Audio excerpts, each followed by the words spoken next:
Good morning, everybody. We are back out here again with another Fish Before Work episode. I've got 3 baits with me. I've got a wacky rig, I've got a wake bait, and I've got a whopper plopper. We are at the pond nearest to my apartment because I would like to try to catch a better quality fish today. Didn't catch one yesterday here. Was kind of strapped on time, did not get a bite, but we got a little bit more time today, so I'm willing to give in the time to give it a shot today. We got about 45 minutes to fish, and we're gonna give it a shot, give it a good old try today. Fishing this wacky rig real quick before I toss the top water around. Kind of got it rigged in an interesting way with the hook through the center. Something that I saw a while back, a different way to rig a wacky rig. I think it's pretty cool, so I wanted to give it a try. I'm going to toss this around for a few minutes, and then we will pick up the topwater baits and work them as well. But yeah, I did not catch one yesterday. I haven't caught one in this pond in probably over a week. I think I've fished it 4 times. I've caught 1 fish in the last 4 trips. So it is difficult to catch fish here, but you cannot give up, right? Giving up becomes a habit. So we're going to keep trying, keep plugging away to see if we can catch a good one, because I know there's good ones in here. The amount of poison ivy over here is just truly pretty amazing. I know for a fact that I've dipped my hand into it many times since I started fishing over here, and I haven't really had too bad of a reaction, which makes me think that I might be growing a certain level of immunity to it, if that's even medically possible. I say that and I'll probably get absolutely wrecked with poison ivy, but you know, they obviously are not spraying for poison ivy here, otherwise there wouldn't be any. It's probably maybe a fisherman deterrent. If so, that's not a bad way to go about doing it. Not a bad way to go about doing it at all. Because I'll tell you one thing, me and poison ivy have a very checkered past, to say the least. Very checkered past.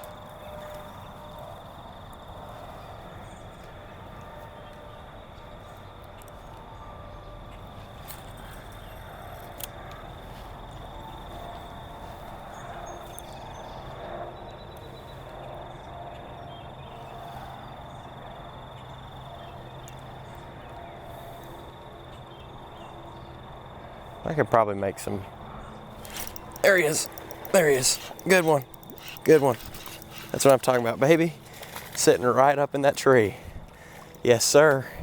Were we rolling? Let's make sure we were rolling. That would be awesome if we're rolling. Can't remember if I hit the button to stop it or not. That was awesome. On the Goober Pinko Cinco wacky rig, that's about a 3-pounder. Were we rolling? Yes, Lord, we were rolling. Thank you, God, for that fish. That's a nice one right there. So he was sitting right in about 4 inches of water. Probably should go ahead and get him unhooked and everything. That just gets me excited. Sitting right at the edge of that tree right there. And go ahead and get my trusty rag out, because this is a dirty fish. Hey, buddy. Here. Oh, hold on. Don't get me gross. Don't get me gross. I got my polo on. Can't be getting all nasty. Hold on. There we go. That's what I'm talking about right there, folks. That, stop it. That is a nice fish. He unhooked himself, I think. Stop shaking. Hold on. Yes, sir. He'd been caught before, too. That is a nice looking fish right there. That's a 3-pounder. Got the body of a 3.5. He's just a little skinny. That fish has seen better days, too. You can see here that he has been, I think he's been caught before. It looks like he's maybe been caught before, because this side of if you look here, the right side of his face is a little bit shorter than the left, which I think is an indicator that he's been caught before. That's a nice little fish sitting up super shallow, but that is a nice fish, folks. Wow, what a nice fish. Pretty fish. That's a big fish too. About a 3-pounder. Let's go ahead and get a picture with this guy. Now y'all might think I'm a chicken for saying, don't get me muddy, don't get me muddy. But, you know, if I can avoid it, I'd rather not get disgusting before work and have to go change clothes. So you gotta give me a little bit of a pass, but man, what a nice fish. What a nice bite up super shallow in that tree. I'm gonna have to throw him a ways away, so forgive me for the toss, but I'm putting him back where he needs to be. 3, 2, and 1. Splash. Good. That's exciting. That fish was in 4 inches of water. I have fished this tree probably 7 or 8 times and never got a bite. And finally, just finally, a fish is sitting on it. So that is awesome. That is just awesome. Go ahead and wipe off a little bit. I think I did a pretty good job avoiding the explosion of mud that fish came with. But man, what a cool little bite. I can't say it was much of a fight, but honestly, I hooked him 15 feet in front of me, so there wasn't going to be much of a fight to begin with. But what a neat little thing to flip up in, you know, a foot, if that, of water, and to hook a 3-pounder, maybe a 3.5-pounder. Wow, that was awesome. 8-pound line. That was cool. What a neat little thing right there, folks. Let's see if we need to do any retying after that, because in the excitement, I was not paying any mind to whether or not that fish pulled me into the tree and scraped up my line, and I don't want to break off one that size. 8-pound line, folks. Pulled him out of a downed little Christmas tree looking thing, so that's cool. My line actually feels pretty good. Fish in this pond cannot resist the taste of the Pinco Cinco. They just cannot take it. All in all, given the circumstance, 8-pound line, pretty smooth process, really smooth. Speaking of smooth processes, that cast is evidence that I don't really know what I'm doing at the end of the day. Wow, I've really screwed that up. So you want to talk about something that'll chew up your line, is a cast like that. Nice, John. This is going to be a good one.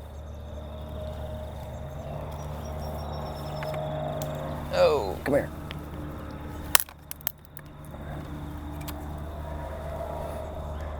Nice. Let's see if that if that fish didn't chew up my line, leave it to me, the fisherman, to destroy my line. Let's check it out. No, we're still fine. That was just kind of a goob-tastic cast where I was just not paying attention, and I was too busy talking and not paying enough attention fishing.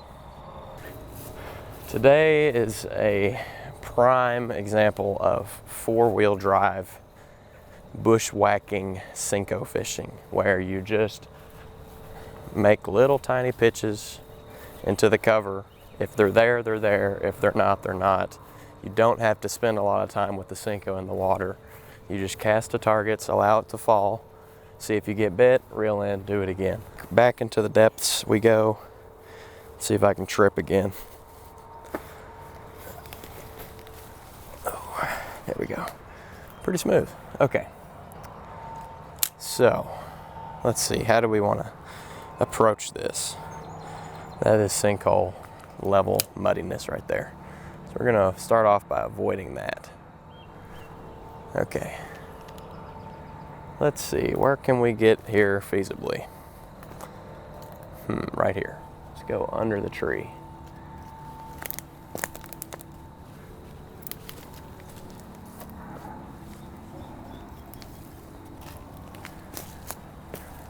Under the tree we are.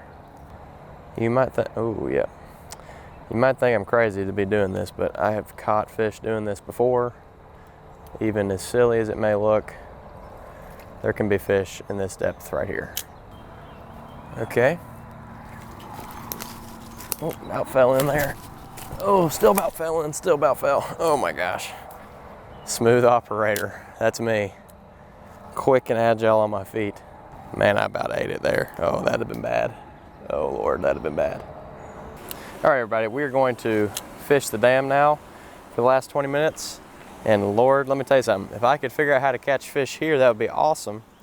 because it doesn't necessitate me having to bushwhack my through poison ivy laden grass in order to catch a fish, because as you can see here, I've got a very, very nice casting platform, but I have never gotten a bite standing here. I found another lure. I'm getting distracted fishing here. Keep on finding some lures. What in the wide, wide world of sports is that? I don't know, but that doesn't need to be here because somebody's gonna step on that and get a hook in their foot. Ugh, that smells terrible. Yeah. I'm telling you, man, something about this pond, I mean, it just freaking stinks. That's why I'm so persnickety about not getting the fish slime on me, because these fish just smell like crap. The fish smell like crap, the mud smells like crap, the water smells like crap. Just general crap.